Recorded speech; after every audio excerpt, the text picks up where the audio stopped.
Tuesday's practice in Oxnard, California is all about competition. One-on-ones on the perimeter, red zone 7-on-7, and more to come on Training Camp Live, presented by American Airlines.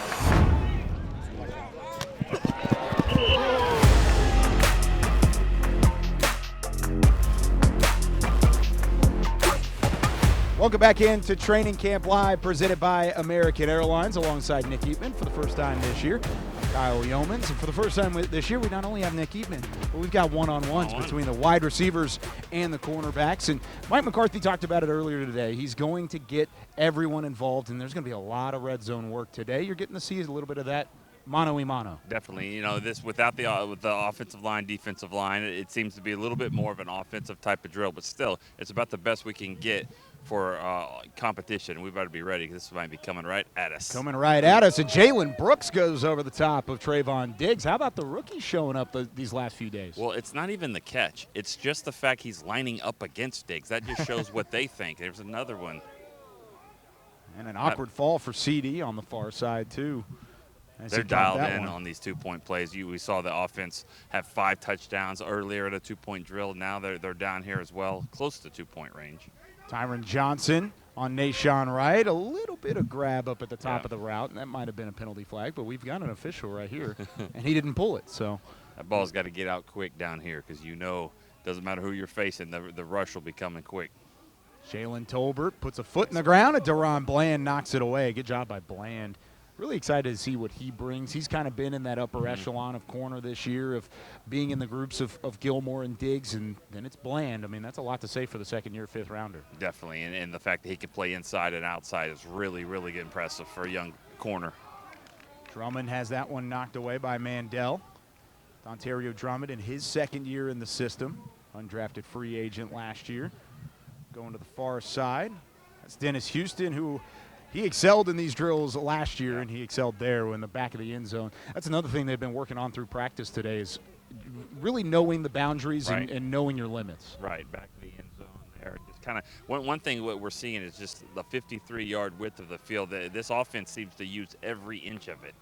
Jalen Cropper against Trayvon Diggs. Vantage, Jalen Cropper. Okay, I'm going to say it. His toe is not 100%. I mean, he's back here, he's doing stuff, but there's no way. You can just tell by the way he's doing things. I'm not trying to give him an excuse, but this is his first practice back. It doesn't look like he is at 100%, and maybe that's by design. May just be working right back into the fold and trying to be active. And there you see Nashawn Wright getting tangled up there. Jose Barbone couldn't hold on. You said there's a ref here, but does he even have a flag? I don't know. He might not. There's 2 refs, actually. There are 3. There's 2 line judges, and then we've got a back judge. So you think one of them would have it. Let them play. Like I said, this is an offensive drill. Let those defensive guys kind of hold and grab. Yeah, the offense has an advantage here, right? And so you got to give the defense a little bit of a leg up. See what old rookie here is David Durden. Nashawn Wright, who's had a great camp, he decides to jam him at the line of scrimmage. Durden breaks away. There's Wright again. Still held on to it. Right in front of Al Harris. Harris staying right in the fold here. He doesn't want to move very quickly. Those former players, he still wants to get a piece of the action. I don't blame him. He invites a little bit of contact. We got over here Cooks and Gilmore. Looks like Cooks and Gilmore on the far side with Dak Prescott throwing the football. Quick release, and looked like Cooks just never really got off of Gilmore. He had him stuffed. Yep. Let's see old Jalen Brooks on this side here. Against Mandel at the line of scrimmage. He held on to the ball, but they're going to say he's down at the 1. Short. Mandel's been competitive in these drills here. Kind of a physical corner. This is really where, and I mentioned Dennis Houston last year, but also Deron Bland. These one-on-ones, it's all about competition. So you see those early ounces of these young athletes and just the way that they want to compete whenever it is just 1v1. There's no one to hide behind. There's no one to hide with. As that one's knocked away. Nice play by Eric Scott Jr. on the far side, going up against Michael Gallup. Right before we started this segment, Gallup had a great one-handed catch. He almost held on that time, too. By Nashawn Wright.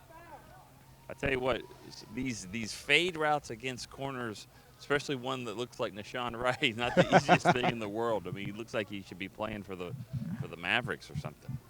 He's got that length. Yeah, Nashawn's been phenomenal, and even Mike McCarthy has talked about it this week and saying that the length is there, but you've got to be in the right place at the right time, and he's certainly learned how to do that. So we just got a chance to see some one-on-ones. Now we move into 7-on-7 red zone, and we talked about the pressure that Mike McCarthy's trying to put on this offense. This is part of it. Dak Prescott underneath. Tony Pollard's there. Quick close in on Damone Clark, but this is where you start to see really everything come together, even without the offensive and defensive lines in the fold. I think one of those plays that you saw just there was Jake Ferguson, and the fact that when you have a tight end that they can line out to the outside and really spread things around, that opens up everything in the middle. Usually the tight ends are the ones that work the middle, but when you have a tight end that can do that, that's really going to be able to allow you to use the length of the field. There you go, Dak Prescott, near side for Jalen Tolbert. That was a good ball from Prescott just to get him away from Stephon Gilmore. I really like what I'm seeing so far in the first week of practice on just what we just talked about just using the entire width of the field, because what that's going to do is just it opens up your running game. It opens up even Dak to run, in the middle of the field. So, just using every blade of grass, as they like to say, from 53 yards and a half wide, and that you're seeing it here in these drills. Especially whenever you're implementing some of these West Coast concepts that Mike McCarthy wants to put in the fold this year.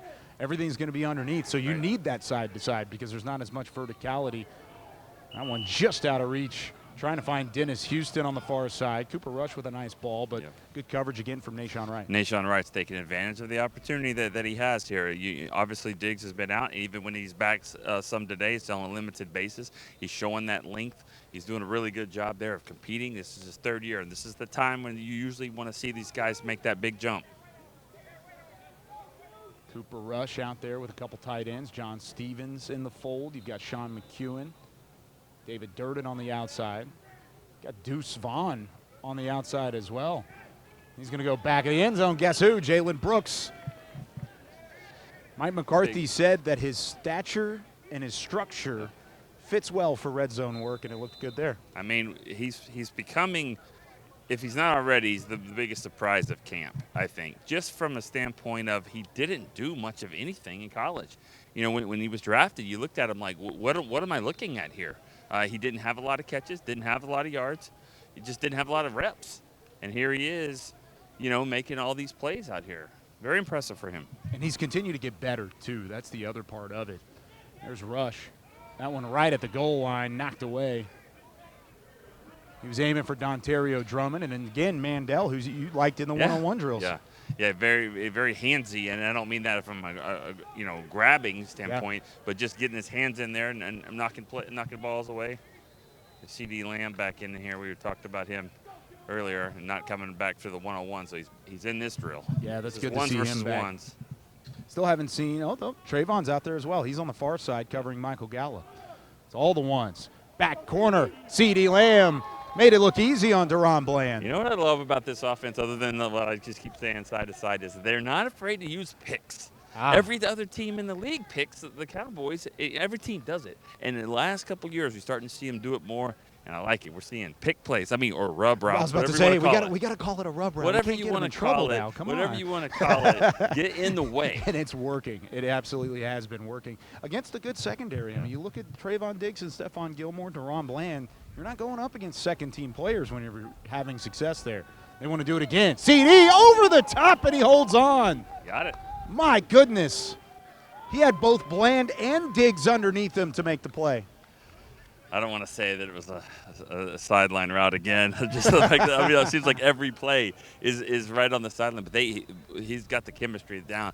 Deep ball, back shoulder fade like that. Just whatever it is, him and CD is certainly dialed in, which they should be. I mean, they've been doing this offense together for the third year. CD Lamb, fourth year. Top 6 in receptions, receiving yards, and receiving touchdowns in all 3 categories last year. That was a pretty ball back of the end zone again. Dennis Houston, who has that notable connection with Dak Prescott. Offense having some success today. They are. Again, not throwing excuses. I'll say this. When Micah's not on the field, I think offenses do better. I really do. This has been a great work. Great pitch and catch here for the offense. There's no doubt about it. Obviously, things are different. This is what the drill is. It's 7-on-7. There's no pass rush, and it is tough for the defense, and it's tough for this defense because Dak is certainly dialed in here. See what Will Greer can do. Ronald Jones in the backfield. They put him in motion out into the flats. And this is where Micah could affect things right there. And he does find Jalen Brooks again back of the end zone. He lays out to make a great grab. But that's again, you're not going to run around freely like that if you have Mozzie Smith, DeMarcus Lawrence, Micah Parsons and company chasing you down. Who's the coach of South Carolina? Beamer? What are they doing over there? Like, I mean, they weren't a great team. I mean, they were like maybe bowl eligible, average, record, but I think they could have used him in the offense. Well, Jalen Brooks only had one touchdown all of last year, and it was a 20-yarder against Tennessee on the road at Neyland Stadium. So it was a game where he had only 56 yards, but it was on 2 receptions. So he had that downfield threat, and then 20-yard touchdown. That's it. That's all he had all year long. So Mike McCarthy trying to unlock a little bit here. Yeah, and credit the Cowboys scouting department, like always, to say, all right, when you get late in the draft, you're looking for traits. You're looking for something that you like. It doesn't have to be stats. It's just something. This 42's got a little something. Oh, he's got something as well. That one just found his way open. There was nobody from hash mark to sideline to cover Deuce Vaughn. I mean, I say this and not to be funny, but he gets lost. Yeah. It's easy to get lost when you are that size, and I think that he can play that to your advantage. It takes a second to recognize him and find him. When you do, he's already moved past. Ones are back in there. C.D. Lamb going up against Kelvin Joseph. Dak wanted him. Didn't have it. Joseph with great coverage, and instead he has to settle for Gallup. Did he get a foot down? Might have to go to the replay booth on that one. It was tough because Did he was run covered over by someone Gilmore. in the media is what I want to know. No? He might have. Yeah. D okay over there? There's a couple photographers down there. That's about it. Everybody's in the end zone getting a first-hand look at this. You could tell Dak wanted CD in the back corner again. Didn't end up pulling the trigger. Didn't end up throwing the fade. When I see this drill, I think 1, 2, 3. If you don't get the ball out, then it's really hard to say that the offense won the drill. 1, 2, 3. Throw it. He rolls out to his left. Off-balance throw. Found oh, man, I cannot get Cook's name right. Brandon Cooks. Yeah. That is number 3, Brandon Cooks. That's the 3rd time I've messed it up on this. I keep want to call him Dennis Houston. Yeah, well, he's played a little bit longer than him, but I understand Houston was number 3 last year. He was. So yeah, Brandon Cooks. It's. Let's just say it's hard to believe he's even on the roster. Let's say it that way. That's how it's caught me off guard. That pass right there, that was a touchdown in the Tampa playoff game that he rolled like that. Dak rolled and found Schultz in the end zone. So yeah, these plays certainly happen. There's no doubt about it. That rolling out, and Dak is really good at rolling left and throwing back with the right. That's something they tell quarterbacks not to do a lot of it unless you have the arm strength. Of course, Mahomes does it as good as anyone, but Dak is good at it as well. You can see Dak having a word here with Peyton Hendershot. Hendershot dropped that ball at the goal line on a diving effort, and you can see Hendershot a little frustrated, but Dak very quick to have a word with his young tight end and to wrap things up on the drill. All right. So as we wrap things up here on Training Camp Live, presented by American Airlines, Nick Eatman, again, Kyle Yeomans, and one-on-ones, 7-on-7 in the red zone. Lots of competition today. Got a great look at the offense, and that's kind of how these drills are designed, but they had the advantage. Yeah, the offense has the advantage, but still, you got to make the catch. You got to make contested catches in the back of the end zone. You got to make the throw. I thought Dak did a nice job. His receivers did a great job. So when it's just like when you play a team you're supposed to beat. You need to beat them. If your offense is supposed to win the drill, win the drill. Yeah, whenever we have Nick Eatman on, that's when we know we're going to get good content. That's how it ends up working out here on Training Camp Live. We'll have to do it a little bit more. We'll make it happen, right? All right, you're the boss. I'll make it. Yeah, okay. We'll be back on Thursday with more padded practices all the way throughout here in Oxnard from here on out. So lots of fun still to be had and some more one-on-ones certainly to come on Training Camp Live. For Nick, for Alex Lilly behind the camera, I'm Kyle Yeoman saying so long. We'll see you next time on Training Camp Live.